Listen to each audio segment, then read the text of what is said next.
Oh, I know.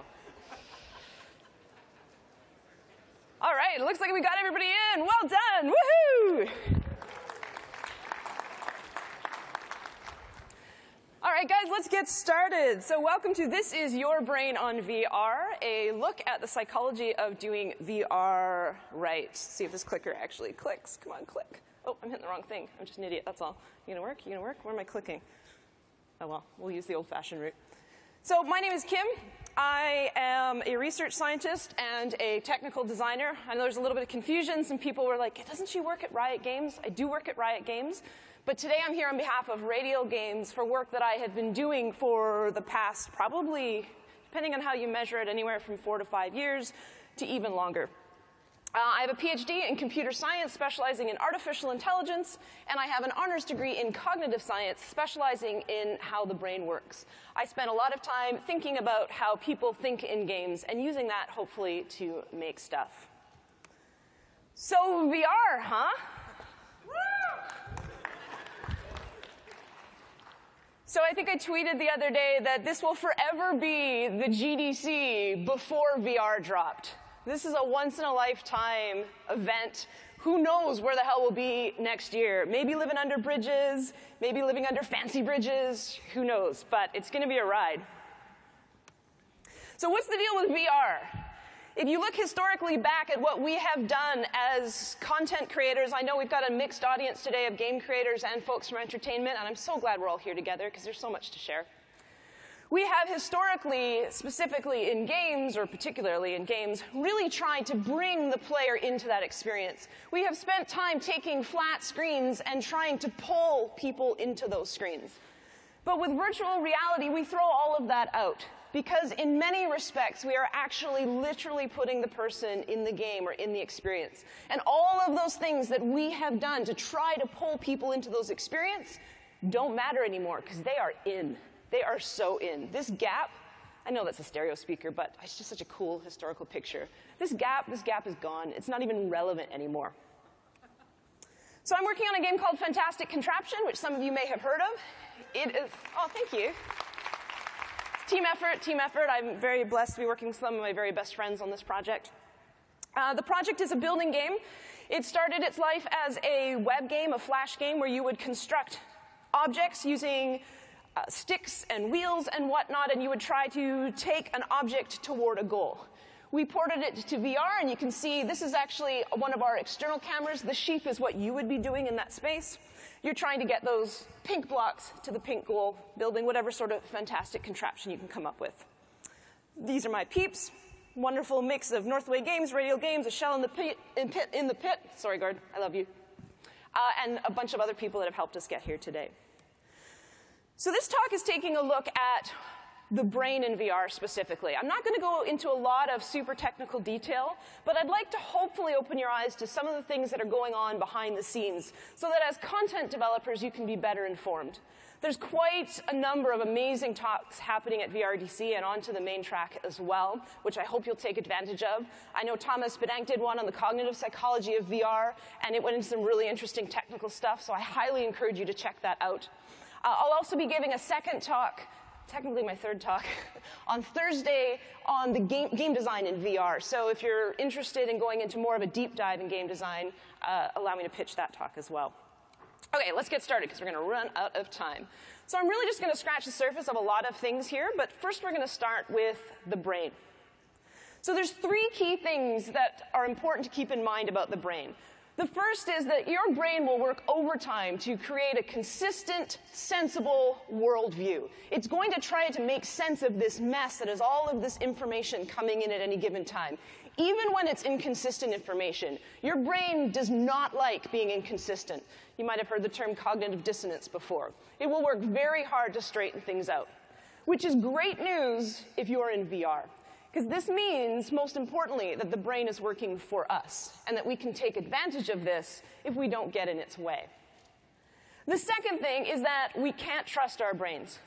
Our brains are presenting to us reality at any given moment, at least our brain's interpretation of that reality.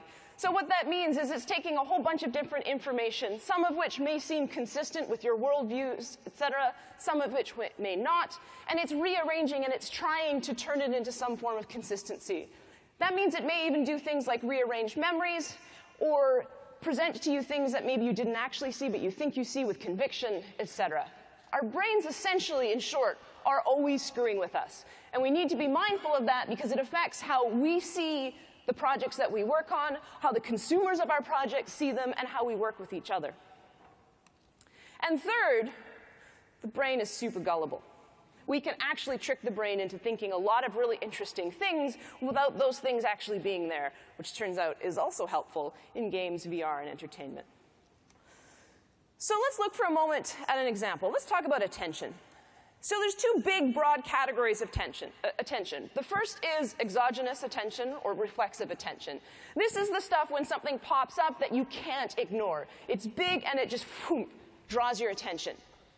Endogenous attention, on the other hand, is voluntary. It's how I direct my attention. When I'm at a cocktail party, it's how I pay attention to one conversation versus another. Or for those of you in the audience who are on your phone, it's how you're paying attention to that and not to me. It's okay, I've been there, I do it too.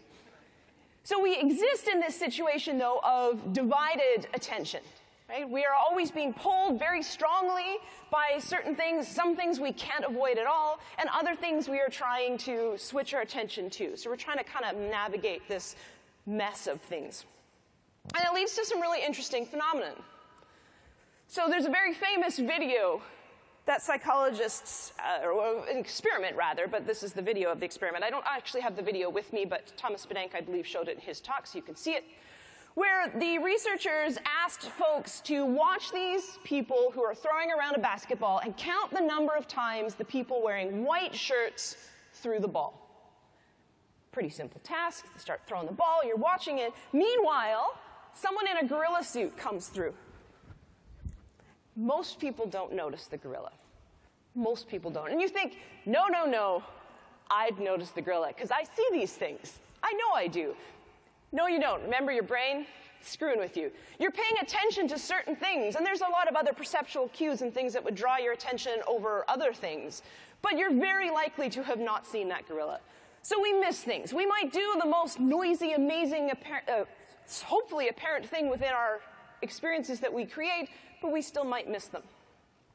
There's another thing called change blindness. This is an experiment where somebody goes up to someone on the street and asks them directions. And while they're asking directions, some construction workers or folks come by holding a giant piece of board or something that otherwise obscures the person you're talking to, and they just walk right on through. And when you come out the other side, what they've actually done is they've swapped, and there's a different person that you're talking to that's giving directions. Most people don't notice. So we don't see the things that we think we see. And because of that, our world becomes malleable. We can do things with this. We can use this to our advantage to craft the kinds of experiences that we want to craft. These two balls, same size, different size. Whoa, crazy, same size, who knew? We have all sorts of interesting physical instantiations of this as well. This is a visual, obviously impossible object, but sometimes we create what seem like impossible objects in the real world. Has anyone seen an Ames room before?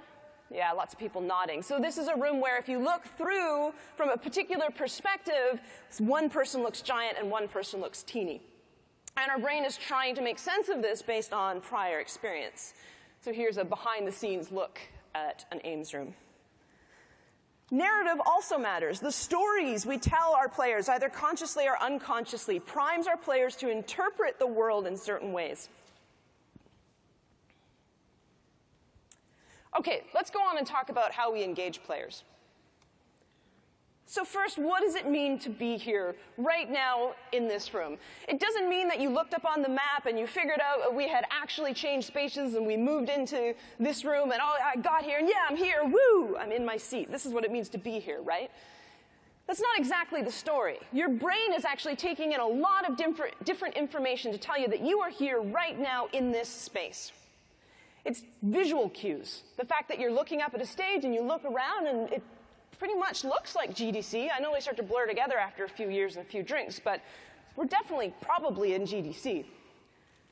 There's the vestibular system. This is the collection of organs that measure things like acceleration, how the head is rotating, translating, its orientation in space. It's not exactly conscious, and it's never turned off, because we're always reading gravity, and you will sure know if gravity disappears. There's the proprioception system, or our body awareness. Close your eyes for a moment. Is anyone freaking out because they've misplaced their hands? Did you forget that you're sitting down right now and not standing? No. You can open your eyes now. So all of this information, the senses of position and movement, where our bodies are located in space, the effort, the force, all of these things that come together, the heaviness that plants our bottoms in our seats at this moment, that's the proprioception system talking to us. We have extension. This is how we project ourselves into the world. We may live in our minds and all this huge central processing unit that we have in our heads, but we extend and we exist physically in the world because we reach out with our hands. Our hands and how we extend in the world is a very important part of the system. One of my favorite VR experiences, Job Simulator, does this to great effect. You've got hands in this world. You're able to exist and interact with this world in a very human-like way. And all of this comes together to create a giant perceptual soup. It's a soup of shifting weights, a whole number of different signals, many, many more than I could cover today. And priorities, the things that you're focusing on at any different moment, will cause certain things to bubble up and other things to pop and disappear. All of the things that measure what your brain is paying attention to do. And this all comes together in the form of presence.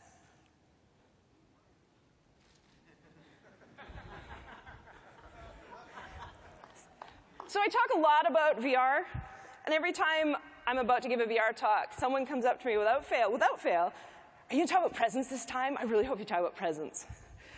I'm always going to talk about presence. So presence is exactly how it sounds. It's how we are where we are. It's our sense of being in this space, and it is that perceptual soup. It turns out, hard to get. You do not get presence for free in VR. It might seem that way because the first time you put on the head-mounted display, your visual system is screaming at you, holy shit, I'm in VR. But once you get over that, and those of you who have been working in VR for a while will know exactly what I'm talking about, other things start to bubble up, right? The makeup of the soup shifts, and that visual information is no longer as strong as it was. So it's hard to maintain.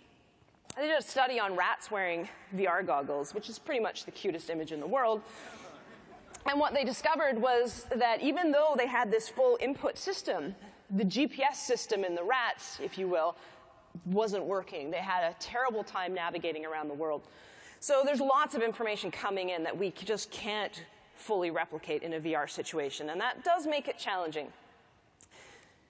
But we don't need to have perfect presence to make cool things. What we need is an awareness of what the relevant components are and how those things relate to the core experience that we're crafting. So let's talk about engagement.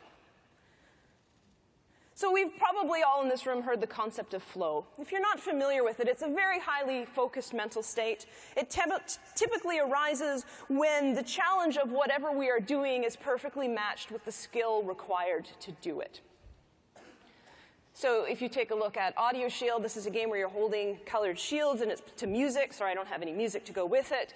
And you're just basically trying to reflect these objects as they're coming down. And you get into this really great flow sense, a state. You've got music happening. It's all it feels really, really good.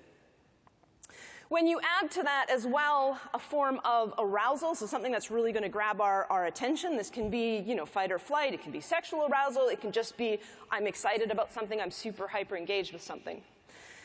And then you add to that a narrative. In other words, you give your brain a reason for why it is feeling the way that it is feeling, and it will take all of that and it will package it up into what it thinks is real, into reality. That's what immersion is. It's give you flow, hold your concentration, give your brain some form of arousal, it's awake, it's doing a thing, and explain it to the brain why this is happening.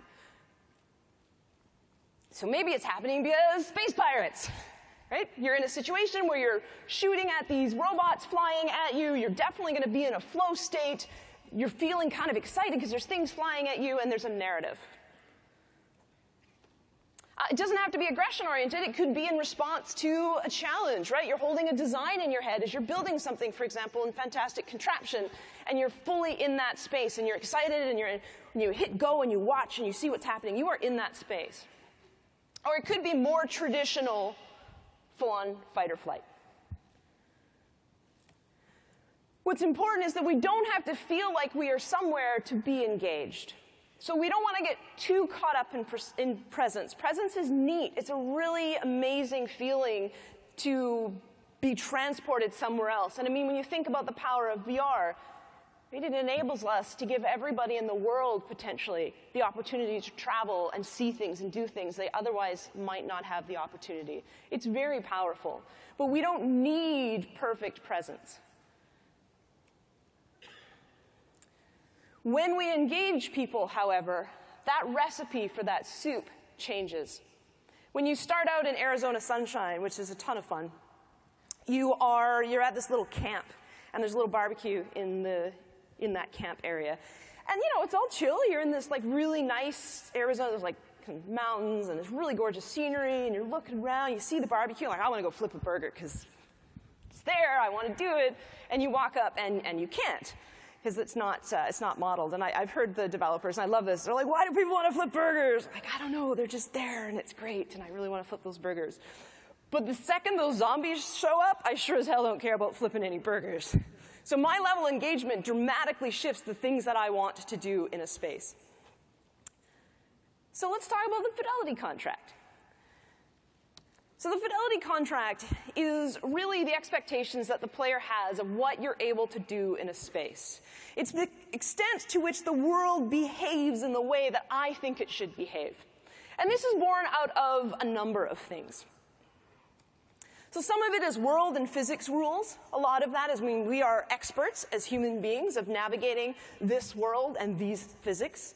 So we bring with us a lot of expectations and a deep visceral understanding of how those systems work.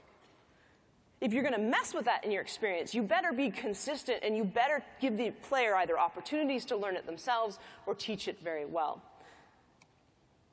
The interactive expectations, so what should I be able to do in the world? Or the affordances, the things that the objects in the world tell me they can do. If I have a drawer that I can walk up and I can open and I can close it, and right next to it I have a drawer that I can't, you're going to break the Fidelity Contract. And as a player, as a consumer of that content, I'm going to feel shorted because of that. So we need to be very mindful. We set a lot of unconscious expectations, too. Things that we don't even realize as we navigate these experiences that we are expecting to be able to do. And we need to watch for those. Things that I just want to do. I really want to flip those burgers. Please, can I flip those burgers? I'm a vegetarian, so it's you know how much I really want it. Narrative expectations, right? The story that the world is telling us leads us down a particular path. There's plenty of master storytellers in here, I'm certain. You guys have an amazing craft at getting people through from one point to another to tell a story. It changes quite dramatically in VR, but it's still there. The narrative experience is still there. Even a linear narrative experience still lives in there. And there's things that you never even expected as a developer. You really need to watch. Back to Job Simulator again. Here's a really great example of a lot of these different pieces. You see the affordances of the giant button on the coffee maker. What do you want to do with that? Well, it's a button, and I have a hand. I sure as heck want to push that button, don't I? And you push it, and what happens? Oh, coffee comes out. Cool, and I have a mug, and what do I want to do with it? I want to pick it up, and I want to put coffee in it, and then I want to dump it out. I don't think I showed the dumping. Oh, just about there. I cut it a little. But you can actually dump it out. So it behaves in a way that I expect it to. The physics work in a way that I expect it to. This is a really great example of the Fidelity Contract. And all of these things that you see here, even though I'm not interacting with them, they all respect me as a player because I can interact with them, and they respond in appropriate ways. It's not that every game needs to be this complex. It's that in this case, this fits with the core experience and the expectations of the player. For your experience, you need to know what that is. But most importantly, it's when you break this contract, that's when the experience starts to fall apart. And you might not always know the extent of the contract that you have set up. It might be things that you don't even realize the player or user is going to try to do. So you need to watch. You need to watch very closely and see how people react in that space, see the kinds of things that they are creating. And as best you can, I've been in this industry a long time, I know it's not always feasible, but as best you can, try to reward the player by filling in those holes. Or if you can't, and you think it's going to be something that the player is continually going to feel this when it's missing, then maybe consider reworking it so that your experience doesn't lead them to believe they can do that. One of the other really challenging things that we deal with in VR, and this is true if it's standing scale, seated scale, room scale, however big scale it gets, we are going to have constraints on the amount of space with which we have to work. And as creators of content, we are going to be deeply motivated to create experiences that are so much bigger than the space we have available. And why not? There's some pretty incredibly good experiences out there right now that are way bigger than the space in which you are physically able to play them.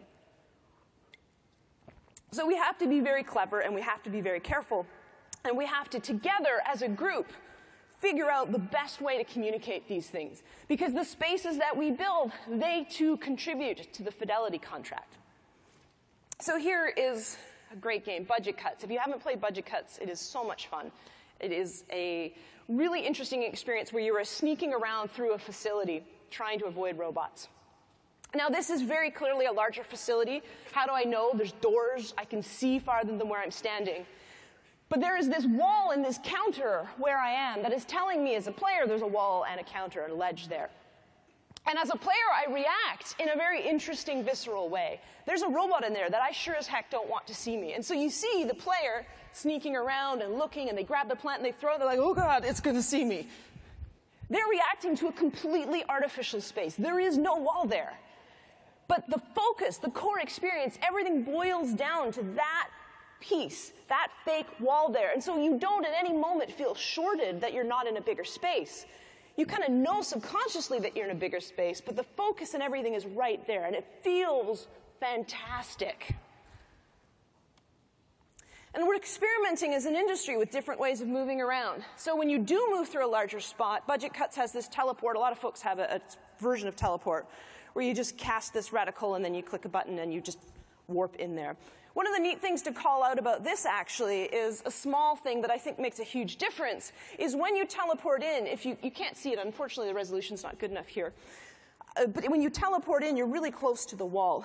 And if that wall was just white, it would be super confusing, because you'd just see like, uh-oh, it broke. So what they did is they actually, I assume they swap in a texture when you get close, so that wall feels more real. So there's an example of a more visual fidelity trick, but something that contributes to how the world works and how you expect the world working. So instead of feeling like it's broken, you just see a texture and you know what it is. Okay, nausea. Whew. Everyone stick up your finger. Now pull the finger of the person next to you. No, I'm just kidding. Don't do that. Shake your finger like this in front of you. Okay. Now, shake your head if you're comfortable doing so. The first time, your finger was really blurry, right? The second time, your brain was pretty able to track it. Our brains are designed to move us through the world, not have the world move around us. It's a really important thing to keep in mind. So when we're talking about nausea, there's kind of the spectrum of nausea. It's player locomotion. I'm moving around the world. There's linear movement, where you're moving at a consistent pace with zero acceleration in a single direction. There's acceleration. There is rotation, where you're accelerating and rotating. Well, acceleration, rotation, et cetera, et cetera. And then there's both. Whoops. Why is this going through twice? Ha. There we go. So this is really important. This is huge. Results may vary. Some people are far more sensitive. I tend to be a canary in the coal mine. I get sick very easy when I am in certain experiences. That doesn't mean there's something wrong with me or something wrong with the person that doesn't get sick. What matters is that we pay attention to that variation. Because if people are going around saying this becomes the reputation of the media, not the content. This is scary for all of us. This is not to say there is wrong content if it makes you sick necessarily. There are perfectly amazing, incredible experiences that will turn my stomach. That doesn't make them intrinsically bad. But it means that we need to be conscious about how we tell people how to interact with the comfort level of what they're doing. Or everyone will start saying this, and we'll be in a really bad spot because everyone will be afraid of it. So we also have to be very careful as developers of this content that we will acclimate. We will get used to this. We will get better. We will find our sea legs or our space legs or our whatever legs, and we will get less and less sick. But as that happens, we become worse and worse predictors of how our audience will react physically. So you need to test, and you need to test very carefully. Don't ever say to someone that, oh, this definitely won't make you sick. Right? That invalidates their experience. It's better to talk instead about the level of comfort. Most people are incredibly comfortable with this. I haven't known anyone yet to get sick in this. Or, yeah, a couple people have said they're motion sick, so I understand if you maybe want to skip this one or if you want to take it carefully. And some people are going to be like, screw this, I'm in, this is great, flying in space, this is awesome. And heck, I mean, I've been known to be like, this is really fun. So there are times, but it needs to be your choice. It needs to be the consumer's choice. And we need to be very careful because this is exciting and you're all making incredible things and I want the world to see it. But I don't want to accidentally have us build up a reputation that's incorrect. Okay, so let's talk a little bit about now the player. So remember, we got these gullible brains. What we need to figure out is what are the relevant perceptual moments and design with those in mind. So you need, as content creators, to think about how the world absorbs the player or the user and what might distract them, for example. So in Fantastic Contraption, we have iterated. I'll go into a lot more detail in my talk on Thursday, but here's a little example of, remember I said you had to get this goal ball or goal object to the goal. So this is one of our tutorial moments. Tutorial beats. When we originally put this together as a way of communicating to the player the limits of the space, so this is, in particular, this is on the Vive in room scale, so you can actually move around your space. That grassy, lighter grassy patch that you see there delineates the actual walkable space as you have defined it for your rig. And we had what we call bedposts in all of the corners that delineated those boundaries. And it turned out that was a terrible idea. It was super distracting. As soon as people were panning around, they're like, ooh, what's that? And they went and they looked at it. And they wanted to interact with it. And it became a thing in their world. We're like, no, it's just, we're just helping you out so you don't walk into a wall or And people just didn't understand it. So we removed them. They turned out to be this enormous distraction. And instead, we used the simplicity of our world to communicate to people to look around. You know, they saw this neat sky, and they're kind of looking around like, oh, hello, what's this? And they'd see this ball and this spark line, and then their eyes would follow in that. And we add a little bit of text. I'll talk about that in a moment. So sometimes things don't get people's attention either. Remember the inattention and the change blindness. So we have iterated a lot on our tutorial, and it's still got a long way to go. We have a ton of, I think, opportunity to grow this into a better space. Always open to suggestions. I think there are a million better ways probably out there that we just haven't even thought of. But we went through a lot of iteration where we would have the hand vibrate, and people would be so busy looking at everything else that they wouldn't notice this. Or that at that particular moment they were preoccupied by something and would miss that beat, and therefore the message would be lost. And so we started putting things on objects as well. But then we would have people doing things, oh, wow, that was neat. I wonder what else there is. And then the message would, and they would have missed that. So the timing, all of these things are things that are challenges we are still facing. When we originally started out, our very first iteration, we had these massive signs just thunk, pop up, and leaves would spray out into space. And it was like, read me! And no, everyone missed them.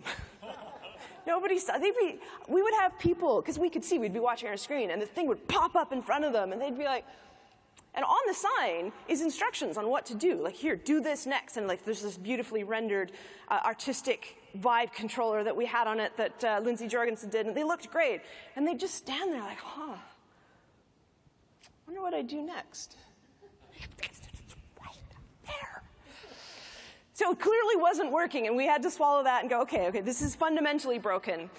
And part of it was because people were there were so many other things that sign, even that big transition that we thought was a big transition, wasn't loud enough, if you will, to make it over top of all of the other interesting perceptual cues in that space. You can also nudge people's attention with diegetic cues. These are things that contribute to the story that the world is telling. They're a part of your world. They feel very much a part of your world. One of the beautiful things about this scene is actually the bridge. Look at how the bridge tells the player exactly where to look, how it tells the direction, the flow of this experience is all in this bridge. It's great. It keeps everything contained, but in a completely natural way. You can also use very careful absences. If something is too interesting, the player has no reason to look away or try something else. If you provide just too much interesting content, or you provide content that has the player in a state of fight or flight, for example, that's going to affect what's holding their attention at any given moment. You might have a very, very boring giant spider here, but it's still going to hold the player's attention. One of the things that I love about Tilt Brush is how this beautiful black canvas just invites the player to explore and hit buttons and just do things in this space. They don't need anything in here because the space is everything that it needs to be for their intended experience. Haptics are another really cool tool. These are nonverbal communication techniques that involve touch. So in one of the early Valve demos, there was a bow and arrow that was great. You could grab the arrow from your fake quiver behind you, and you could line it up, and you could draw it back. And as you drew it back, you'd feel the haptics in the hand vibrating. And you felt that tension in that bow and arrow build up, build up, build up, even though there was obviously nothing there. They can be incredibly powerful in helping your brain write a narrative. We've experimented quite extensively with them in our sticks. So when you expand a stick and whatnot, they vibrate so slightly. It's just really adding that extra level of communication to round out the experience and the veracity, the perceived veracity of that experience. But we need to be very careful, right? There is kind of, if you will, a dark side to this. Sometimes it's a funny dark side, but it's a dark side, where we can lead people to do things without intending to that they shouldn't be doing. So one of the things that we have created in our game is a helmet world. You put on this helmet, and it takes you to your menu world. I'll talk more about this on Thursday, but it's how we do saving and loading and whatnot. It's a state change. But it's done through a very literal put on a helmet. And when we have had players testing the game who put on the helmet, and we tell them, OK, now take off the helmet so that you can go back to the game, they'll take off the entire rig. They take off the whole thing. Because their brain is like, yeah, I'm wearing a thing, and this is the only thing that I can feel I'm wearing, and so unconsciously they just take it off, and then they get terribly embarrassed. Some of the stuff is pretty strong. Or in games that have counters, for example, I've given probably hundreds of demos now, and I can't tell you how many times people have been like, all right, cool, that was a great experience. I'm just going to put the controllers down on this counter that doesn't exist. You're like, no. Especially when you only had one vibe and that was your only one. Oh, God. People have also leaned on counters as well, which is even worse. Start signing waivers, just like, oh, and they're gone. Like, damn it, I wasn't watching.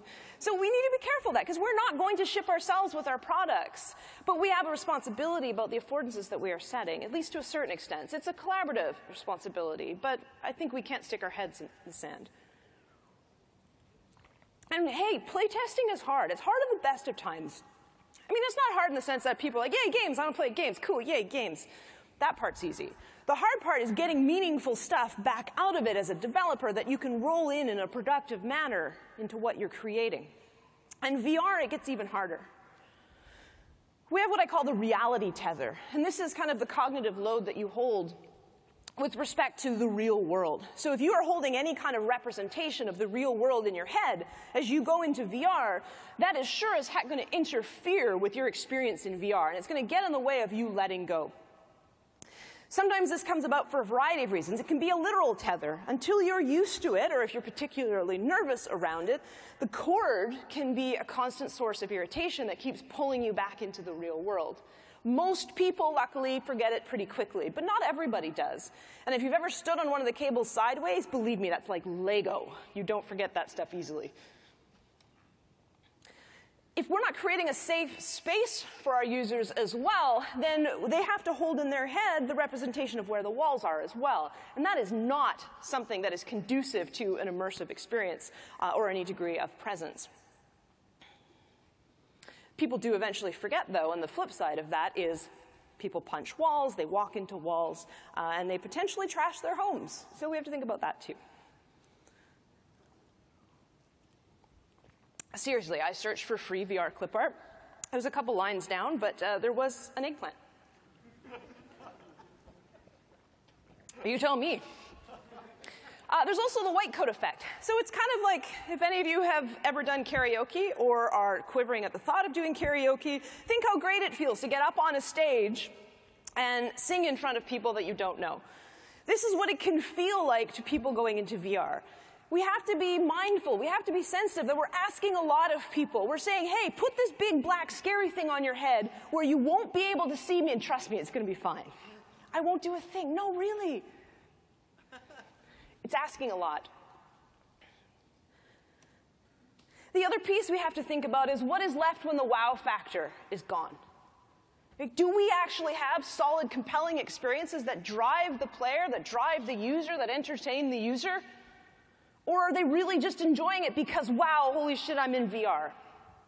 We have a great story where someone came in to one of our demos and they put on the rig and they got into fantastic contraption. And they were looking at the art in the sky, which again, shout out to Lindsay Jorgensen, he's a magician. And there's, oh, wow, this is so great. And then the stick spawned and they grabbed the stick and they're like, oh, wow, this is great. Wow, wow, thanks so much for letting me try your game. That was fantastic. Thank you. And they're like, but the game, you didn't play the game. So they were just so taken aback by the experience. I know we're all hardened VR experts now, and get off my lawn, VR kids.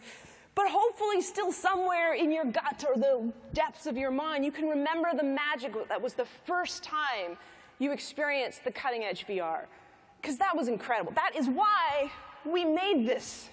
Because it's so freaking incredible, and we want to share this with the world. This is an amazing opportunity to do some incredible things. But it does mean that people are going to get caught up in it. The last thing that I want to talk about is trust and safe spaces in VR. Our players, let me reiterate, are putting their trust in us when they place themselves in the rig. And I don't just mean when we run demos, though of course in those situations. I mean even in their homes when this stuff drops and people are purchasing these experiences. They are putting our trust in us. And part of creating believable spaces is that we want people to believe in these spaces. And we want people to feel safe so that they can give in to these spaces, right? I mean, it's a collaboration. It's a conversation. If someone is uncomfortable, they won't let themselves go. And if we're contributing to that discomfort, well, it becomes our fault. But also there's a responsibility. Now, I've heard people step up and go, yeah, but Kim, it's not real. Like, come on, just get over it. It's not real. It's just VR. How bad could it be? But we're trying to make it real, right? That's what we're here for. We're trying to make experiences that people believe in, that take them to different places. We want that to happen. So while it might not be real, it's sure as heck real enough. And the potential for doing real psychological trauma is there. Physical trauma as well, people walking into walls or scaring people to the point that they have a heart attack. We don't know yet how this is going to go, but we have to be careful. We have to be mindful of this. Our players place their trust in us when they place themselves in the rig. If you take nothing away from this talk, take that away. We share responsibility in creating awareness around our experiences, and that includes not just motion sickness, but all aspects of this. This is not to say there's anything wrong with scary content. I love scary games. This is one of my favorite genres. But I want to know that it's a scary game, and it's only fair to our users that they know that it's a scary experience as well. Because imagine if somebody jumps into Fantastic Contraption, which is this very you know, it's a whimsical, ethereal world that we've created, and we put a jump scare in there. I mean, that's not fair, right? It's not fair. And you could hurt somebody. It might be funny for 3 seconds because, oh, we really led them along. They didn't get it. But it's not cool. It's really not cool. I've seen a lot of people get really upset in VR, and it's just not cool. So I hope I've given some insight into how the brain works in a way that sheds some light on VR. This is just a surface scratching. There is a lot of stuff happening here. And so much of this depends on the content that you are all creating. I'm totally happy after this session or any time to talk with folks if you want to deep dive some of the things that you're working on, if you're concerned about some of the experiences that you're creating. Let me reiterate, this isn't to invalidate anything that anyone is working on. This is just to hopefully give you pause to think about how it is that we process these experiences and how that can affect our player, our relationship with the player, and the quality of our content. Because you can't take the brain out of VR. It's an extremely important component to how we process this experience. Thank you.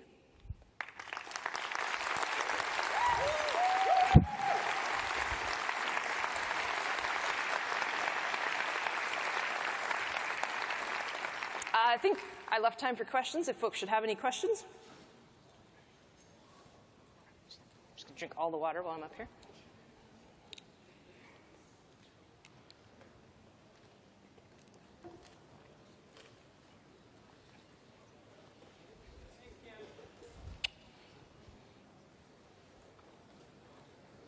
Question?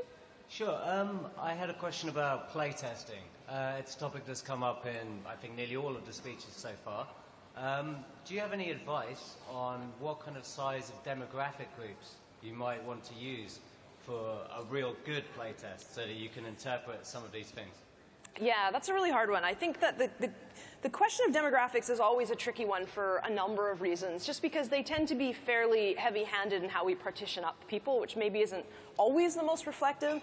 But that being said, they can still be a useful tool in how we grab groups. And I think we don't necessarily yet understand how demographics map into VR. I think there's a lot of things that we're still figuring out in terms of how people group themselves up with respect to those experiences.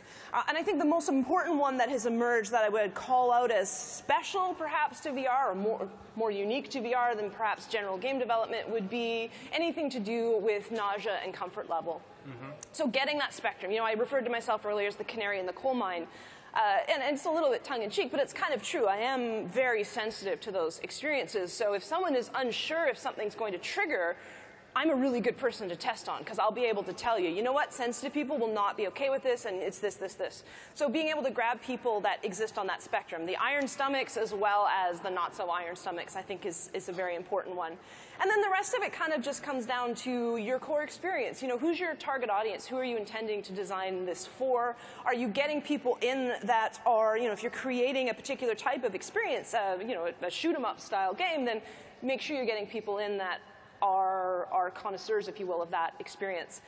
But further to that, the other piece of it is that it gets tricky because the translation of some experiences to VR is very subject to what we call the availability bias, which means we're likely to interpret it in the way that we're used to seeing it. So things can seem like they're not working, but in fact it's just because there's not a one-to-one translation with that experience into VR, and we've had to get creative around that. So while bringing people in from that genre, for example, is important, also you want to get a broader spectrum of people too. So it's just, you want to be mindful, I guess, about the people that you're bringing in.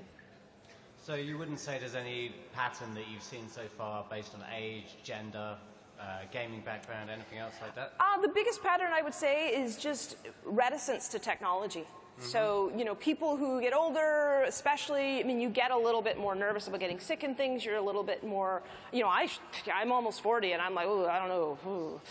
So I definitely have seen that emerge. But typically, especially with the bleeding edge stuff, you know, unless you've got an experience that is accelerating people or spinning people or doing things, for the most part, there's no nausea associated with it. And once people get in there, you build that trust, and they're like, oh, wow, that's really neat. This does work. Thank you very much. It was a wonderful speech. Thank you. Hi. Oh, I'm not going to get that close. Yesterday, Jesse Schell predicted that by 2017, the media would blame at least one mass shooting on a VR game. Right. VR is currently being driven primarily by computer scientists. You're someone who straddles the world of computer science and cognitive science. How robust, how healthy is the research base for specifically how VR affects people in the same way that people have been studying now about video games for years and years? That's a really good question. You know, the bulk, research has existed for a very long time in this area around the notion of simulators. Like, there's a lot of papers on simulator sickness and whatnot. But I would say that's definitely one gap. And regardless, I would point to it as a gap because what we are able to do today with the technology that has just emerged in the last couple days is so much more robust and so much more powerful that so many of the theories, and that includes in this domain as well, are proving to not hold water. They're just not relevant when we're able to do things at this level of quality. So I think we really need to look at it. We need to think long and hard about what long-term exposure looks like, what the psychological effects of this, what we can safely say about the power of our experiences and what that could lead to. You know, violence in video games is a challenging topic. It's a hard one to talk about. There are some people that feel very strongly across the whole spectrum. But I believe that it is a far more complex situation than that, and it can never be isolated to one series of inputs. So I think there's a risk that VR will get pigeonholed into that. But the best thing that we can do is study it and try to understand what role it does play and how we view the world and how we interact with those around us. Because on the flip side, I think it is an incredibly powerful opportunity to unify people and bring them together and share perspectives and help each other see what it's like to live in other people's shoes in a way that we've never been able to do before. In line with that, do you have any references of any studies that are being done? Not off the top of my head, but if you reach out to me, I'd be happy to share what I've got, what I know about for sure, or at least help find those things. I was just curious, that was the first time I've seen the scale of nausea and the different motor movements that would trigger different people. And I was wondering how binary those were. Is it to the point where we could put something on the top of our app that says, you know, if you're rotation sensitive, don't play this. If you're acceleration sensitive, don't play this. Or is it far too muddy and not that clear? I think it's more muddy. I placed it as a spectrum because it certainly seems to increase the likelihood that someone will get affected by it, but I wouldn't say it's a very discrete threshold of when you transition across those things. It's a hard thing to measure, and it is definitely very muddy, and it's affected by a lot of things, like is it the night after a GDC party? Probably I'm way down at the bottom of that spectrum versus other things. So you want to be very mindful, I think, of that.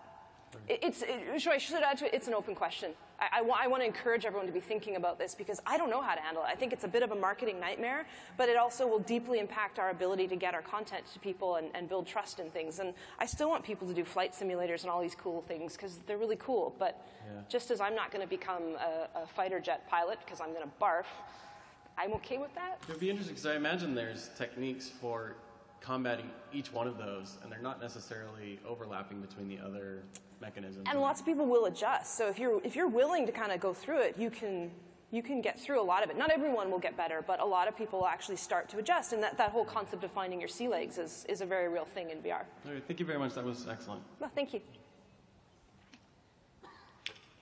In terms of visual perception, human visual perception, are there any best practices for setting up an environment so it really feels like to add to presence, but also kind of make it more interesting visually? In other words, you're in a room, but yeah, it kind of feels like the walls are over there, but then if there's something closer and kind of more in perspective, like that makes it more interesting. Just also, it's like a trick that's used in 3D movies. Are those kind of best practices things that are good to do in VR for, like, say, environment art and setting up environments? I think they're often a good place to start, but what we've been finding with VR is that people are just wholly unpredictable. You know, whereas you can use a lot of cinematography tricks and whatnot to direct players' attention, or in a video game, for example, I mean, you can fully constrain them so you can't even go that way, for example. The freedom to move around that space is something that I think that should be cherished and upheld with VR, and we want to navigate and nudge people through the design itself. So understanding what it is you are hoping that the player will do is one piece, and kind of building around that and highlighting and drawing attention in meaningful ways that are canon that are consistent with the experience you're creating is very important, is one piece of that. And then the other piece of it is just letting people go hog wild in there and just seeing what they're doing and how they're breaking the experience and seeing if you can come up with creative ways. And sometimes that means rolling with it. Sometimes it means it's just people keep doing this, so okay, we just got to accept that and figure out how to roll it into the experience or change the experience so that we don't find it breaks. Thank you. Hi, huge fan of Fantastic Contraption. Thanks so much for the talk. Thank you. But I will say this entire conversation showed almost exclusively room scale demonstrations of being able to get up and move around. And I think pretty much everybody at GDC is interested in the seated experience, whether it's the limited motion tracking of the Oculus camera or even less with a Gear VR or cardboard.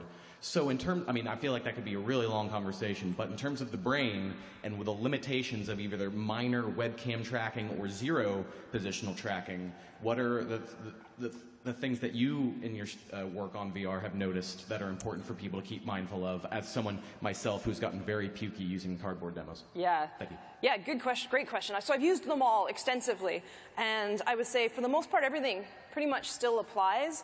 The parts that you really want to think about is when you're in a more constrained space, extending that notion of keeping the player safe, et cetera, becomes even more important. If you are sitting at a desk and you have things where the player could hit, you've got to be mindful of that. Or if you're using, so the Oculus has the two cameras, for example, and it works great. I've done a lot of Oculus work. It's fantastic. But if I start to turn away, if my experience leads my player over here such that I occlude one of those cameras, that's kind of on me as the designer. So the one thing that I would say changes is just that we be much more mindful of where the player is in the space and the restrictions of that space, and that we don't invite them to do things that aren't really fair or that are consistent with that space, that we just really be mindful of that. But otherwise, really, everything else is still the same.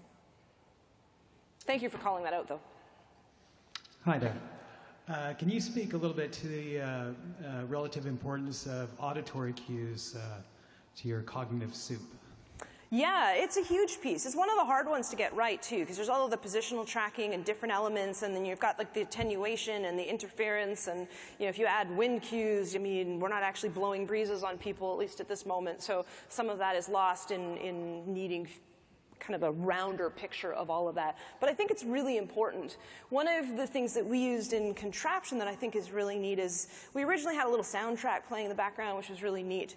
But we eventually landed on a system where all of the different pieces within Fantastic Contraption themselves emit either a musical note or a drum hit or whatnot in a soft, really very soft fashion. And as you move around the world, you're actually generating your own soundtrack, your own unique soundtrack for everything that you build. And I'm not saying that everything needs to go down that route, but the takeaway for me from that was that having that addition of an audio beat as well when you interacted with things in tandem with haptics and all of these different pieces, I think was a huge add in terms of the perceptual soup and rounding out that experience for the player. And so I would encourage people to think, for the most part, people aren't going to go, hey, that was like 2 inches off that sound. There's an expectation of a sound, and if you meet that expectation, then you get that little like, oh, cool, that was neat. And the absence of it, in turn, can make things feel very kind of dead and lifeless. So audio is huge, very huge. Thank you. Thanks. Oh, sorry, I'm missing this side. I'm blind in my left eye, so I keep turning way over here to compensate. I apologize. That's all right. My name is Mark. Thank you, Kimberly. Question. Children. Brains develop different speed, different times, things they can and cannot do. In your research, what have you learned and what is your advice that we should pay attention to as children develop? Because that becomes a very scary place if you go wrong. Yep. So I have not worked with children, so full caveat. And I am a huge fan of doing a hell of research on that and making sure that we understand that space, because you're absolutely right. Brains are extremely malleable, and when they are developing, there's a lot of risk associated with that. There's a lot of historical studies where we've done terrible things to cats, and while they've been developing, we've taught them to, or we've had them develop in a way that doesn't detect edges so that they'll walk off edges and things like that. So the brain is super malleable, and I'm sure people are doing work in that area, though I don't specifically know of them. But I would be happy to look more into it and share some resources too.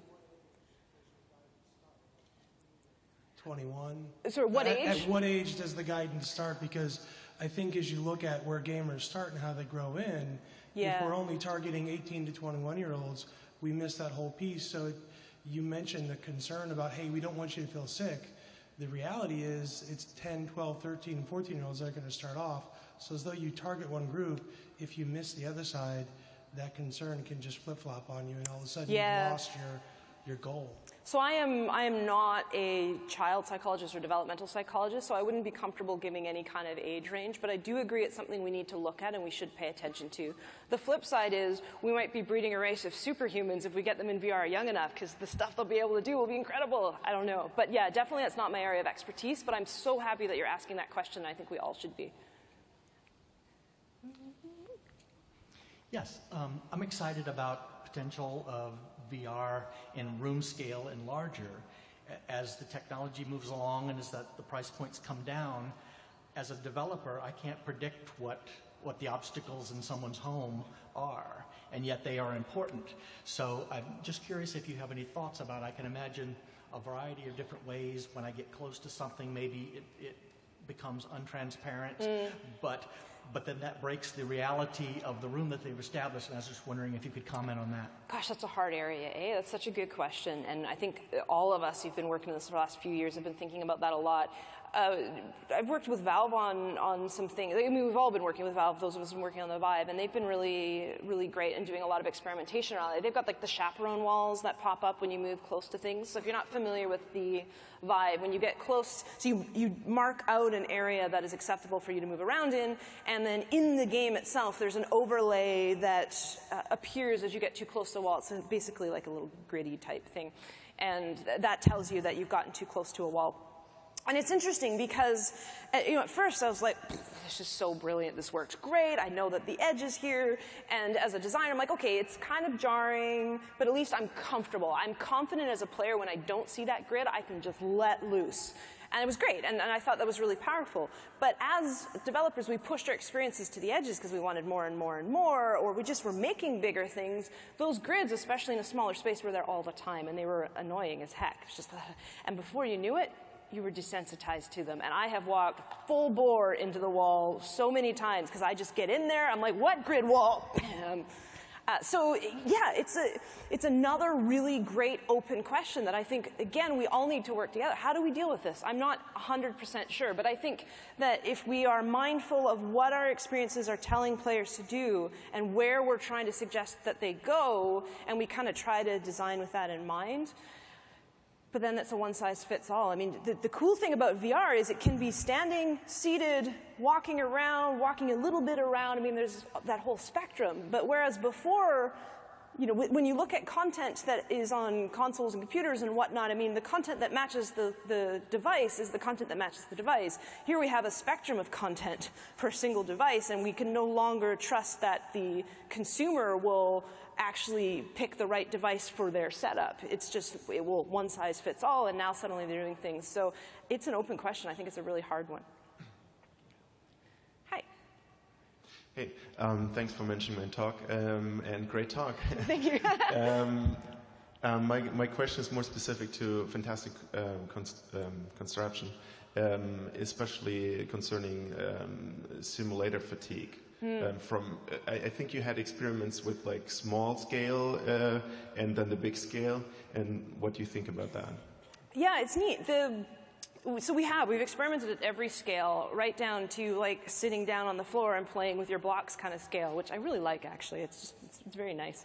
It's been an interesting challenge, where there's so many different variables. Your height, where you sit relative to space, that contribute to you feeling like you're in that space.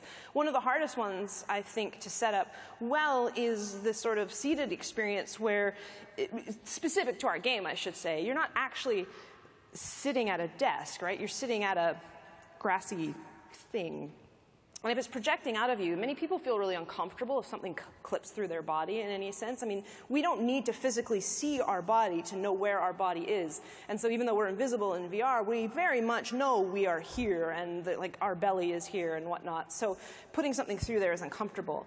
But we can't just have them drop out into space because that is scary. And even we have this nice little world, but if you walk up to the edge, it's sky down there, and some people are affected by that. So playing with that scale has been really hard. We can't just shrink it down and now you sit down, because even if you're sitting on the floor, you might be sitting on an edge. And the other day I was testing that, and I was like, ooh, and I was inching forward because I didn't want to be sitting next to the edge. So I think part of it is it's not fair to say that one size fits all across all of these experiences, but that we have to design with it in mind and think about what the players' expectations and trust within that space are. Yeah, so that's a big part of what we've been looking at, is just what is the ground going to look like and how are we going to interact with that. And the rest of it, luckily, hasn't been too bad. It's just really just you shrink things down a little bit, you increase your colliders, and that's just a lot of iteration and tweaking to make sure you can grab things. Thank you. Thanks. Hi. Hi. Great talk, thank you. Thank you. You mentioned proprioception. What's your opinion on using avatars to aid with this? Oh, that's a whole other talk. Avatars are really interesting. So our sense of embodiment within a space and actually being in a space is obviously dramatically affected when there's an avatar. But that's not to say that we haven't shown in studies and whatnot that we can be pulled in and feel like we're a part of that character. But it is varied. There are people that say, you know, when you play a game like Mass Effect, or I don't know if you play third-person Fallout or whatnot, that they feel like that they are that character. But there's been a lot more studies that have shown that actually rather people feel more like they are in a very close kinship with that character as opposed to being that character. So that's the risk, I think, with an avatar is, what relationship are you building with that character? Is it supposed to be one of identity, or is it one of a closer relationship? Just a follow-up question. So, like, that's the agency implied when you have an avatar. So, have you played around much with the agency implied in objects in particular? Yeah, so tell me what you mean by agency and objects. Oh, it's just like you have an object that's a hammer, but if you've never used a hammer before, you wouldn't know what it does. So. Right, gotcha. So more like the kind of affordances of what that thing will do. Yeah, I mean, it's really interesting. So that's where all of the interesting cultural stuff comes in as well. Like, what have you grown up being exposed to and worked with, and how does that affect how you interpret your world around you, which is always interesting and affects localization and all of those aspects. But if you're trying to build sort of a world that doesn't, a bizarro world that doesn't actually exist, I mean, you're going to have a lot of things in there that maybe people have never seen before. And I guess the one piece of advice I would say is build a world that allows and encourages people to experiment. They should feel like they're doing things in that space, however you do things in that space, and the world should reward them by giving them something, even if it's just a little vibrate or something, but that encourages them to continue to explore and just figure it out. You know, it might not look like a hammer, but maybe I'm doing things with it, and the reaction to what I'm doing starts to teach me as a player, because that's a really rewarding experience as a player as well. Cool, thank you. Thank you. Hi, I apologize for being the villain, but they actually asked us to You clear the room. monster. I know. Cool, thank you very much. But if you wanted to continue, you can go out everywhere. But Hooray! it was a great talk. Thank you, everybody.